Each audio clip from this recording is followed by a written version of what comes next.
Hello friends, welcome है आपका रहस्य खुलने दो चैनल पे। आज हम देखेंगे एक डरावनी कहानी, भूतनी का घर।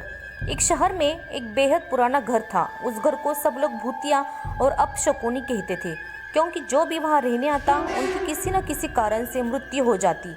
इसलिए वो घर खरीदने के लिए कोई भी तैयार नहीं था। एक बार समीर नाम के एक शख्स ने उस घर को बहुत ही सस्ते दाम में खरीद लेता है और अपने बेटे विकी के साथ सारा सामान लेकर वहाँ रहने आ जाता है। घर में शिफ्ट होने के बस एक दो दिन में ही समीर को अपने आसपास अजीबोगरीब घटनाएं घटित होने का एहसास होने लगता है। पहले तो वो इस बात को नज़रअंदाज करता है, लेकिन जब उसे घर में किसी की मौजूदगी का एहसास होने लगा तो वह सतर्क हो गया।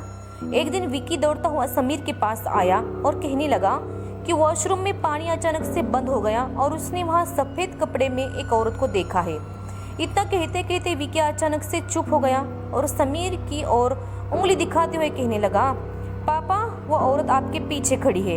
इतना कहकर विकी ने डर से चीखने लगा।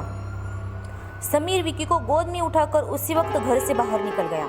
विकी बहुत सम गया था, तो उसका डर भगाने के लिए समीर ने उसके लिए एक कुत्ता खरीदा और उसे साथ लेकर तीनों घर वापस आ गए। एक रात बहुत तेज बरसात में जब अचानक घर की बिजली चली गई, समीर ने घर से झांक कर देखा तो आसपास के सभी घरों में बिजली थी सिवाय उनके घर के। तो उसे लगा कि ज़रूर पावर सप्लाई में कुछ गड़बड़ी हुई होगी। इतने में समीर को विकी के जोर से चिल्लाने की आवाज़ आती है। समीर दौड़ता हुआ टॉर्च लेकर उसके पास जाता है।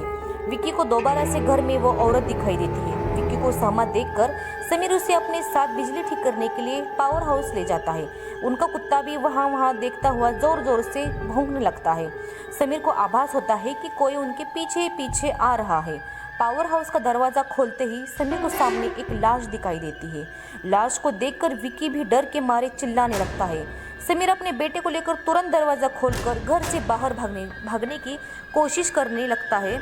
घर से बाहर निकलते हुए अचानक समीर का पाँव दरवाजे के पास बनी हुई लकड़ियों की सीढ़ियों में फंस जाता है और बहुत कोशिश करने पर भी वो पाँव बाहर नहीं निकाल पाता। विकी अपने पापा को बाहर खींचने की कोशिश करता है, लेकिन काफ़ी प्रयास करने पर भी वो समीर को बाहर नहीं निकाल पाता। कोई उपाय न सूझने पर विकी अपने कुत्ते को लेकर वापस घर के अंदर चला जाता है और दरवाज़ा खुद ब खुद बंद हो जाता है। वहाँ समीर भी करीब 15 मिनट तक मशक्कत करने के बाद अपना पाँव बाहर निकालने में सफल हो जाता है। समीर दौड़ता हुआ घर के अंदर जाता है और चारों ओर विकी की तलाश करता है, लेकिन उसे ना तो विकी और ना ही वो कुत्ते का कुछ अता पता चला। बहुत ढूंढने के पर भी जब दोनों नहीं मिलते तो समीर हार मान लेता है और उनके दोबारा मिलने की आस में वही रहने लगता है। कुछ दिन बाद समीर बिजली की लाइन को ठीक करने के लिए एक इलेक्ट्रिशियन को बुलाता है, लेकिन घर में दाखिल होने से पहले ही वो दरवाजे से ही उल्टे पैर भाग जाता है। समीर के पूछने पर कहता है कि आपके घर में एक औरत, एक बच्चा और एक कुत्ते का भूत दिखाई दे रहा है। इलेक्ट्रिशियन की बात सुनकर समीर उदास हो जाता है और उसे एहसास हो जाता है कि अब उसका बेटा विकी कभी लौटकर नहीं आएगा। इसके बाद समीर वह घर छोड़कर चला जाता है और कभी लौटकर नहीं आता। दोस्तों, ये कहानी से हमें ये सीख मिलती है, किसी भी चीज़ पर अपना समय और धन निवेश करने से पहले जांच पड़ताल कर लेनी चाहिए। दोस्तों, कैसी लगी ये रहस्यमयी कहानी हमें कमेंट में ज़रूर बताइएगा। ऐसे ही चैनल को हमारे लाइक, सब्सक्राइब और शेयर करते रहिएगा। फिर मिलते हैं और एक नई वीडियो के साथ।